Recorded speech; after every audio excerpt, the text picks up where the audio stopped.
If you're seriously considering spending a significant amount of money on analog gear and you're wondering whether it's a decision you'll regret, you're in the right place. In this video, I'll share my experience of investing over 40k in analog equipment and whether I regret it or not.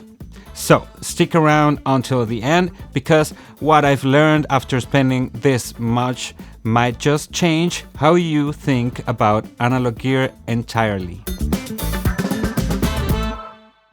Spending a lot of money on analog hardware isn't exactly something you decide on a whim. It's like deciding whether to buy a fancy car. Exciting at first, but then you wonder if you'll still feel the same way when the bills roll in. I remember the moment I handed over my credit card for my first big purchase. It was both thrilling and terrifying. I thought, what if this doesn't actually make a difference? Will my mixes get better after this, or will it all be just a big waste of money and energy? Now, a couple of years later, I ask myself, was it worth it? Short answer is, it depends. Let me explain why. When I started incorporating analog gear into my workflow, it wasn't because I hated plugins or thought they weren't good enough. On the contrary, I've been working with plugins for a long time and they've always been and still are a massive part of my process. However, after years of mixing with plugins, I felt something was kind of missing, a certain depth or character I couldn't quite achieve no matter how many hours I spent tweaking. I remember one particular project where I spent hours stacking compressors and EQ plugins, trying to get the vocal to sit perfectly in the mix. I added saturation, reverb, multiband compression, you name it. But it just wouldn't come together. The more plugins I added, the worse it seemed to get, until I felt like I was chasing my tail. That's when I realized I needed a different approach. Now, before I continue with my little story, if you're getting value from this video, go ahead and hit the like button to help it reach more people here on YouTube. Thank you very much. I really appreciate it. All right. So after thinking a lot and a long research process, I finally decided to pull the trigger on my first pieces of gear. An SSL Fusion and a Heritage Audio 609A compressor, which I bought back in 2020. Now, the idea was to enhance my mix bus, and I quickly noticed an improvement in the overall sound quality. However, the initial purchase wasn't the end of the story. Once you've started, it's easy to get drawn into the world of analog gear, and that's where things can spiral out of control. While analog equipment undeniably brings a certain magic to the table, it also comes with its own set of challenges. First, there's the cost. As I mentioned, I've spent over 40k on gear, and while I don't regret the investment, I wouldn't recommend it to everyone. Analog hardware is expensive, not just in terms of the upfront cost, but also in maintenance, cabling, and even the studio space required to house it all. For instance, I started with what I thought would be sufficient: an Apollo X6 interface and a desk with 18 units of rack space. However, as my collection grew, I quickly ran out of inputs and physical room. I ended up adding an Apollo X8 and buying additional racks. These kinds of things add up very, very quickly, so it's very crucial to plan ahead. Another challenge is the workflow. Analog gear can slow you down compared to working with plugins, especially if you're not careful about how you integrate it into your setup.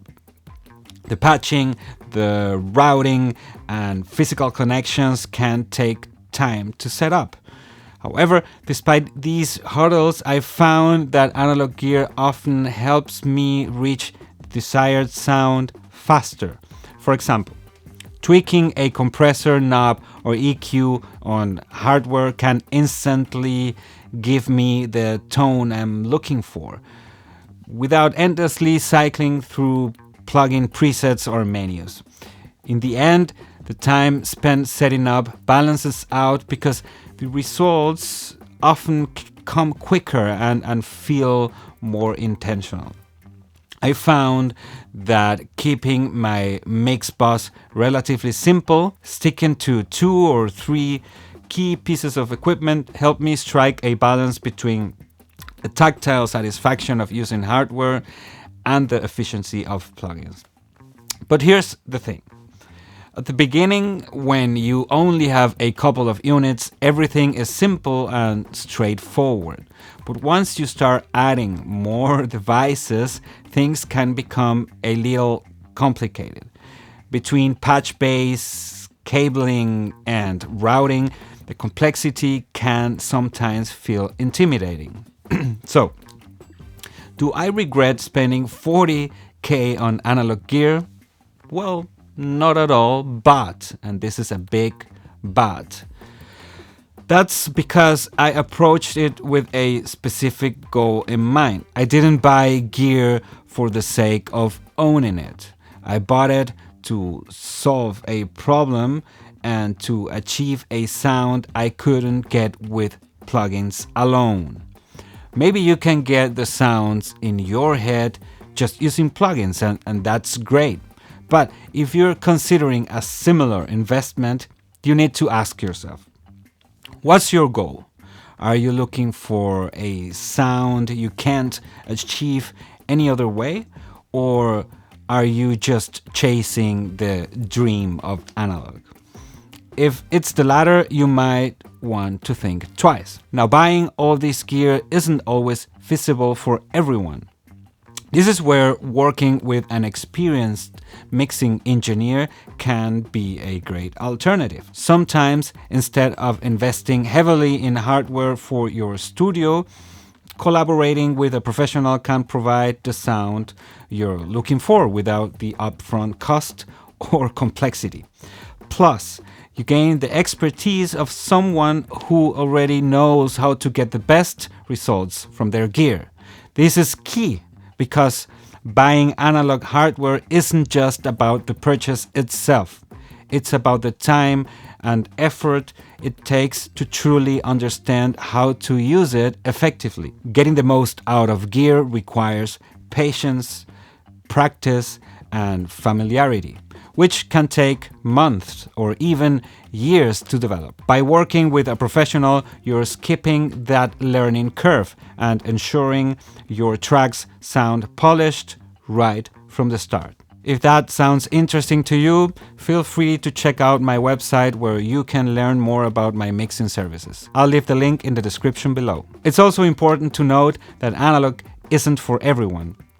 Great engineers like Andrew Sheps, Jason Joshua, and Michael Brower, just to name a few, mix entirely in the box and achieve incredible results. However, the context matters here. They're often working with top-tier recordings and expertly crafted arrangement. For many of us, the tracks we receive might not be at that level, and analog gear can help bridge that gap. Ultimately, the decision to invest in analog hardware should come down to your personal needs and the type of music you create.